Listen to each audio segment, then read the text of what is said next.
నమస్తే, welcome to our channel. నేను మిషాల్ని. మనతో పాటు పొలిటికల్ అనలిస్ట్ కేవీవి ప్రసాద్ గారు ఉన్నారు. వారిని అడిగే కొన్ని విషయం మనం తెలుసుకుందాం. నమస్కారం సార్. నమస్తే అమ్మా.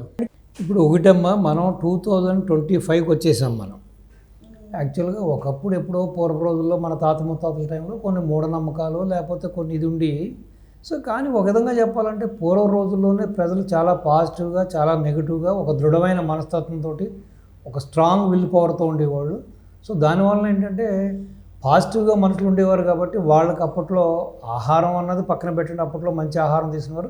సో ఎప్పుడైతే మనిషికి ఒక పాజిటివ్ దృక్పథం ఉంటుందో అప్పుడే ఆటోమేటిక్గా హెల్తీగా ఉంటాడు, ఆరోగ్యంగా ఉంటాడు, ధైర్యంగా ఉంటాడు. ఈ మధ్యకాలంలో ఏంటంటే ఈ అందరూ కూడా రెడీమేడ్ చిక్స్, మన కోళ్ళ ఫారంలో కోడి ఉన్న చోటకే మొత్తం నీళ్లు, తిండి, దానా అంతా వెళ్తూ ఉంటుంది.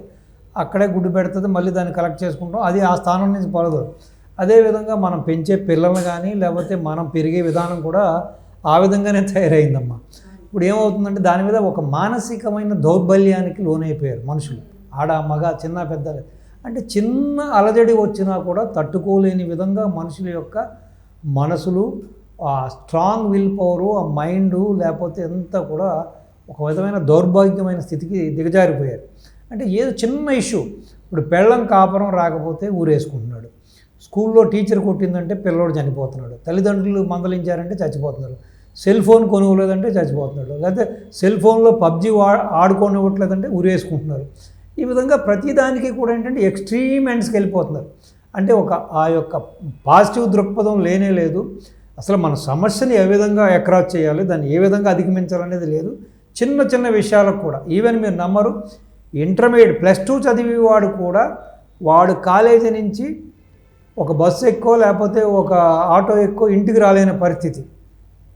అంటే ఏ విధంగా మన పిల్లల్ని పెంచుతున్నాం, ఏ విధంగా ఈ సమాజం ఉన్నదాన్ని మనం చూస్తున్నాం. అదేవిధంగా ఈ రోజున ఈ ఇంటర్నెట్ వచ్చిన తర్వాత, ఈ డిజిటల్ వచ్చిన తర్వాత, ఈ యొక్క సోషల్ మీడియా వచ్చిన తర్వాత ఎక్కడ చూసినా కూడా మీరు ఏ ఛానల్లో చూసినా కూడా దేవుడని, భక్తని, అదని ఇదని ఈ ఎవరైతే ఈ పీఠాలు పెట్టుకున్న, ఒక పీఠేసి కూర్చున్న ఈ యొక్క పీఠాధిపతులు కూడా మనుషుల్ని మరీ కూడా దిగదారి చేస్తున్నారు. మానసికంగా వాళ్ళని ఒక విధమైన చాలా వీక్ చేస్తున్నారు మైండ్స్ని. అంటే నువ్వు ఇది కంపల్సరీ చేస్తేనే బాగుంటావు, నువ్వు ఈ పూజ చేస్తేనే బాగుంటావు, లేకపోతే ఈ క్షేత్రానికి వెళ్తేనే బాగుంటావు, నువ్వు అక్కడికి వెళ్తేనే నీ దరిద్రం పోద్ది, అక్కడికి వెళ్తేనే నీకు ఉద్యోగం వస్తుంది, అక్కడికి వెళ్తేనే నీకు పెళ్ళి అవుతుంది, అక్కడికి వెళ్తేనే నీకు గవర్నమెంట్ ఉద్యోగం వస్తుంది. సో ఈ విధంగా రకరకాల కారణాలు చెప్పి వాళ్ళ స్వలాభం కోసం, అంటే మనిషిని ఇంకా ఆలోచించకుండా తనకు తనుగా ఆలోచించి ఒక నిర్ణయం తీసుకోకుండా, ఒక స్టెబిలిటీ మైండ్ లేకుండా పూర్తిగా వాళ్ళ యొక్క మైండ్ని, వాళ్ళ యొక్క మొత్తం మేధా సంపత్తిని కూడా వాళ్ళ అరచేతిలో పెట్టుకుని వాళ్ళని ఒక రిమోట్ కంట్రోల్తో ఆడిస్తున్నట్టు ఆడిస్తున్నారు. మీరు చాలామంది చూస్తుంటారు, మా గురువుగారు చెప్పారండి, మా పంతులు గారు చెప్పారండి, మా జ్యోతిష్కుడు చెప్పాడండి, ఇలాగని అలాగని అని చెప్పి. ఇప్పుడు ఆ రోజే దర్శనం అనేది చాలా మూఢత్వం అమ్మ. ఇప్పుడు భగవంతుడు అనేవాడు సర్వేంతరామి. ఇప్పుడు భగవంతుడు మనం చూసుంటారు, మనం యొక్క ప్రహ్లాదుడి స్టోరీలో చూసుంటారు మీరు, అందులేడు ఇందుకలడని సందేహం వలదన్నట్టుగా ఆ స్తంభంలోనూ ఉంటాడు, ఎక్కడ పడితే ఉంటాడు భగవంతుడు. సో ఆ విధంగా పలానా పర్టికులర్గా నువ్వు పలానా చోటుకి వెళ్తేనే నీకు ఇది ఈ నివృత్తి అని చెప్పడం అనేది పొరపాటు. అదేగా ఈ పర్టికులర్గా ఈ వైకుంఠ ఏకాదశిని వెళ్తేనే నీకేదో అష్టైశ్వర్యాలు వస్తాయనో, ఆరోగ్యాలు వస్తాయనో, నీకు మంచి జరుగుతాయని చెప్పి ఈ విధంగా మనుషుల్ని ప్రేరేపించడం, ఆ విధంగా వాళ్ళని మనసుల్ని కలుషితం చేయడం అనేది పొరపాటు. ఈవెన్ ప్రజలు కూడా, ఈ భక్తులు కూడా ఈ అంధత్వాన్ని, మూఢత్వాన్ని, ఈ మూఢనమ్మకాలను కూడా పక్కన పెట్టాలి. ఇప్పుడు భగవంతుడి దృష్టిలో సోమవారం నుంచి ఆదివారం వరకు అంతా ఒకటి. అదేవిధంగా ఏ రోజైనా ఒకటే, అది అమావాస్య అయినా పౌర్ణమి అయినా భగవంతుడికి తేడా లేదు. ఇప్పుడు నువ్వు ఆ రోజున వెళ్ళకపోతే నువ్వు భగవంతుడి దగ్గర రానివ్వడా, ఆ రోజు వెళ్ళకపోతే భగవంతుడు నీకు దివ్యాశీస్సులు ఇవ్వడా, అయితే భగవంతుడు అనుగ్రహం ఇవ్వడా, భగవంతుడు నీకు మంచి చేయడా? ఎందుకు ఈ పిచ్చి, ఈ పరాకాష్ట, ఈ విధంగా ఎగబడి ఈ విధంగా ప్రాణాలు పోగొట్టుకోవడం అనేది? ఇది ఇప్పుడు మనం చూస్తున్నాం. మన తెలుగు రాష్ట్రాల్లో గరికపాటి నరసింహరావు గారిలో నేను ఎప్పుడు గరికపాటి నరసింహరావు అని ఎప్పుడూ చూడలే. ఆయనలో ఒక బాల గంగాధర్ తిలకను చూశాను, ఒక కందుకూరు వీరేశలింగం పంతులను చూశాను, ఒక రాజా రామ్మోహన్ చూశాను. ఆయన ఎప్పుడు కూడా హెచ్చరిస్తూనే ఉంటాడు, ఒరే బాబు ఇది సంగతి ఇలా ఉండండి అలా ఉండండి అని చెబుతూ ఉంటాడు. ఇప్పుడు కర్మకాలి ఆయన ఉన్నట్టుగా చెబుతున్నాడు కాబట్టి ఈ మూఢనమ్మకాలకు లోను కావద్దు, ఈ పిచ్చి పనులకు లోను కావద్దు, ఉన్న ఆస్తులను పాడు చేసుకోవద్దు, డబ్బులు పాడు చేసుకోవద్దు, ఈ మూఢనమ్మకాల పేరుతోడు మూఢభక్తి పేరుతోటి మీ ఒళ్ళు ఇల్లు గొల్ల చేసుకోవద్దు అని ఆయన చెబుతుంటే ఈ మధ్య ఆయనకు వ్యతిరేకంగా కొంతమంది వ్యతిరేకులు ఎవరైతే ఈ పీఠాలు పెట్టుకుని లేకపోతే ఈ పీఠేసి కూర్చున్న కొంతమంది వీడు మెల్లిమెల్లిగా మన ఆదాయాలకు గండి కొడుతున్నాడని చెప్పి ఎప్పుడో ఆయన విడాకులైన ఒక స్త్రీని తీసుకొచ్చి అది 20 ఏళ్ల తర్వాత మరి వీళ్ళంతా ఎంత ప్రలోభ పెట్టకపోతే వీళ్ళు ఎంత ఆవిడికి ఒక లాభం చేకూర్చపోతే 20 ఏళ్ల తర్వాత ఒక స్త్రీ వచ్చి ఆయన మీద అవాకులు చవాకులు పేయడం అనేది ఏంటంటే ఆకాశం మీద ఉమ్మేయడమే. నువ్వు 6 నెలలకో సంవత్సరాలకో 2 సంవత్సరాలకో నువ్వు బయటకు వచ్చి మాట్లాడుంటే దానికి ఒక అర్థం పరమార్థం ఉండేది. ఇది కేవలం ప్రేరేపితమైన ఆరోపణలు, ఇది కేవలం ఏంటంటే అరేంజ్డ్ బ్లాక్మెయిలింగ్. ఒక స్త్రీని అరేంజ్ చేసి ఆయన్ని మానసికంగా ఇబ్బంది పెట్టాలి, ప్రజల్లో పలచన చేయాలి, ఆయన మాటలు ఎవరో విశ్వసించకూడదు, ఆయనకి ఎవరో గౌరవించకూడదు, ఆయన విధి విధానాలను ఎవరో ఫాలో అవ్వకూడదు అని చెప్పి చేస్తున్న కుట్రగానే నేను భావిస్తున్నాను నేను. సో రెండోది ఈ ప్రజలు కూడా ఇప్పుడు రేపొద్దున మళ్ళీ పుష్కరాలు రాబోతున్నాయి. అదేవిధంగా ఇప్పుడు కుంభమేళ జరగబోతుంది. నేనేమంటానంటే ఆ ఒక్క రోజునే వెళ్ళి రకరకాల వ్యాధులు తెచ్చుకుని రకరకాల ఇబ్బందులు పడి తొక్కిసలాట్లో ప్రాణాలు పోగొట్టుకుని కన్నా ఇప్పుడు జీవనదులు అనేవి ఎప్పుడు కూడా ప్రవహిస్తూ ఉంటాయి. జీవనదుల్లో ఎప్పుడు స్నానం చేసినా పవిత్రత ఉంటుంది, ఎప్పుడు స్నానం చేసినా కూడా మనకు ఒక స్వస్థత ఉంటుంది, మంచి జరుగుతుంది.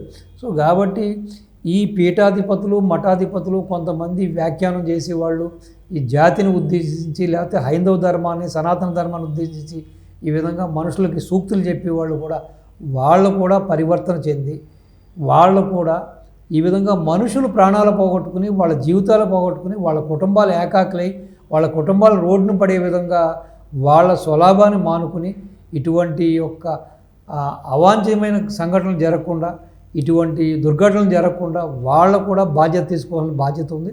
అదేవిధంగా టీటీడీ అధికారులు కానీ అక్కడున్న అఫీషియల్స్ కానీ యంత్రాంగం కానీ వాళ్ళు కూడా ఏంటంటే కొంచెం జాగ్రత్త ఉంటుంటే బాగుండేది. ఇప్పుడు నేనేం చెబుతానంటే ఈ ఇన్సిడెంట్ ఇంతమంది వస్తారని తెలుసు, మనకు ఒక అంచనా ఉంది. సో ఓకే, ఇది అన్ఫార్చునేట్, జరగకూడదు, జరిగింది. సపోజు అక్కడ ఉన్న ప్రత్యక్ష సాక్షి కథనం ప్రకారం ఏం చెబుతున్నారంటే ఒకటి ఎక్స్ ఎంపీ ఎవరైతే ఉన్నారో అక్కడ ఆయన చెప్పేది ఏం చెబుతున్నాడంటే ఇది జరిగింది పూర్తిగా ఈ భక్తులు ఎవరైతే ఉన్నారో వీళ్ళంతా కూడా కొంచెం దీర్ఘకాలిక వ్యాధులతో బాధపడుతున్న వాళ్ళు, షుగరు బీపీ వివిధ రకరకాల వ్యాధులతో ఉన్నారు. వీళ్ళంతా కూడా సుదీర్ఘమైన ప్రాంతాల నుంచి ట్రైను బస్సులో ప్రయాణం చేసి వచ్చారు. వాళ్ళు ఆహారం స్వీకరించలేదు, చాలా ఎక్కువ టైం ఆహారం తీసుకోలేదు కాబట్టి వాళ్ళ కడుపులో ఎటువంటి ఆహారం లేకపోవడంతో వాళ్ళ sugar levels BP levels down అయినాయి. కాబట్టి ఆ విధంగా కొంతమంది పెయింట్ అయ్యి కింద పడిపోవడం జరిగింది, ప్రాణాలు పోగొట్టుకోవడం జరిగింది. సో ఆ పడిపోయినప్పుడు వాళ్ళని తొక్కడం వాళ్ళ ద్వారానో వేరే ద్వారానో సో వాళ్ళ ప్రాణాలు పోగొట్టుకోవడం జరిగిందని చెబుతున్నారు. నేనేమంటానంటే ఇంకొక ప్రత్యక్ష సాక్షి ఏం చెబుతాడంటే యాక్చువల్గా అక్కడ ఒక స్త్రీ కళ్ళు తిరిగి పడిపోయింది, ఇదే విధంగా ఆహారం తీసుకోవడం వల్ల కళ్ళు తిరిగి పడిపోవడం వలన ఆవిడని రక్షించడం కోసం అక్కడున్న టీటీడీ సిబ్బంది అక్కడున్న బ్యారికేడ్లను పక్కన పెట్టి ఆవిడని రక్షించాలనే క్రమంలో ముందుకెళ్తుంటే సరే ఈ టికెట్లు ఇవ్వడానికి సంసిద్ధులైనట్టున్నారు, టికెట్లు ఇవ్వడానికి మొదలైనట్టుందని చెప్పి ఒక్కసారిగా ఈ 400 మంది ఒక్కసారిగా గేట్లు ఓపెన్ చేశారని అందరూ ఒకే చోటకి రావడంతో ఈ దుర్ఘటన జరిగిందని చెబుతున్నారు. ఇప్పుడు నేనేమంటానంటే ఒక స్త్రీ పడిపోయినప్పుడు ఆవిడకి ఫస్ట్ ఎయిడ్ చేయడానికి మీరు ఉపక్రమించినప్పుడు అక్కడ వాళ్ళందరూ కూడా ఒక్కసారిగా ముందుకు వచ్చే ప్రమాదం ఉంది. కాబట్టి చిన్న అనౌన్స్మెంట్, అక్కడ ఒక స్త్రీ పడిపోయిందయ్యా, ఆవిడకి ఫస్ట్ ఎయిడ్ ఇవ్వడం కోసం మేము ఓపెన్ చేస్తున్నాం, అంతేగాని ఇంకా కౌంటర్ ఓపెన్ అవ్వలేదు, ఇంకా టికెట్స్ ఇష్యూ చేయడానికి ఇంకా టైం ఉంది అని చెప్పి ఒక అనౌన్స్మెంట్ చేసి ఉంటే కూడా ఇది ఉండేది. అంటే ఇక్కడ వైఫల్యం అయితే ఉంది, లేదని నేను చెప్పను. అంటే ఇటువంటి సంఘటనలు ఏంటంటే ఇదంతా ఒక టైం సెన్స్ ఉండాలి, అక్కడ తగ్గట్టుగా ఒక మనకి ఆ టైంగా రియాక్షన్ ఉండాలి. సో నిమ్మక నీరెత్తినట్టుగా ఎవరికి వాళ్ళు ఉండడం కూడా మంచిది కాదు. సో ఏదేమైనా సరే అలాగే దీంట్లో ఏదైనా కుట్రకోణం ఉందా? ఇప్పుడు వైసీపీ గవర్నమెంట్ భూతద్దం పట్టు తిరుగుతుంది ఈ ప్రభుత్వం మీద, సంకీర్ణ ప్రభుత్వం మీద రకరకాలుగా ప్రజలను రెచ్చగొట్టాలని ఏదో విధంగా లబ్ధి పొందాలని చెప్పి రకరకాలుగా వాళ్ళు కంకణం కట్టుకు తిరుగుతున్నారు. అది కాకుండా ఈ మధ్య 6-7 నెలలుగా ఎక్కడ శవం దొరకపోవడంతో వాళ్ళంతా శవాలెత్తిపోయి తిరుగుతున్నారు. ఒక్కసారిగా 6 శవాలు దొరికేటప్పటికి ఇటు రోజాకి, అంబటి రాంబాబుకి, ఇటు భూమన కరుణారెడ్డికి, వీళ్ళందరికీ కూడా ఏంటంటే ఒక పండగ. యాక్చువల్లీ మనమందరం విచారిస్తున్నాం, అయ్యో పాపం అనుకుంటున్నాం, కానీ వాళ్ళు ఏంటంటే మనసులో చాలా ఆనందం. సో రోజా అవుతే డిస్కో డ్యాన్స్ వేస్తుందని కూడా ఎవరో ఒక ఆయన చెబుతున్నారు. సో ఈ శవరాజకీయాలకు అలవాటు పడ్డ పార్టీ, శవరాజులకు అలవాటు మనుషులు కాబట్టి ఈ విధంగా ప్రవర్తించున్నారు. సో ఏదేమైనా సరే ఈ చిల్లర రాజకీయాలను కట్టిపెట్టి అక్కడ ప్రాణాలు పోయినాయి కాబట్టి సానుభూతి తెలపడం, తద్వారా ఏదైనా ఒక మంచి వెక్స్గేషన్ ఆల్రెడీ ప్రభుత్వం కులాలకి, మతాలకి, ప్రాంతాలకు అతీతంగా 25 లక్షల రూపాయలు అనౌన్స్ చేయడం జరిగింది. అదేవిధంగా వాళ్ళందరికీ వాళ్ళ గ్రామాలకి ఆ యొక్క పార్థివ దేవాలయం తీసుకెళ్ళడం కోసం వీళ్ళే అంబులెన్సులు ఏర్పాటు చేసి అధికారులను కూడా పంపించి ఆ గౌరవ మర్యాదలతోటి అంతిమ సంస్కారాలు చేయడానికి కూడా ప్రభుత్వమే చర్యలు తీసుకుని దానికి కూడా బాధ్యత తీసుకున్నారు. సో అటువంటి సమయంలో కూడా ఈ విధంగా చిల్లర రాజకీయాలు చేయడం అనేది తగదు. రాజకీయం అంటే కూడా ఉందాగా ఉండాలి. సో ఏదేమైనా ఇటువంటి పునరావృతం కాకుండా ఉండాలంటే ఈ అధికారులు, అఫీషియల్స్ కూడా ఇటువంటి ఒక స్పెషల్ డేస్లో ఇలాగ ఎక్కువ రష్ ఉంటుంది కాబట్టి, ప్రజలు ఎక్కువ మంది వస్తారు కాబట్టి కొన్ని ప్రికాషన్స్, కొన్ని ఇంపార్టెంట్ ఈ యొక్క ఏర్పాట్లు చేసుకోవాలి. ఎప్పటికప్పుడు వాళ్ళు దీన్ని మానిటర్ చేసుకుంటూ ఉండడం మంచిది.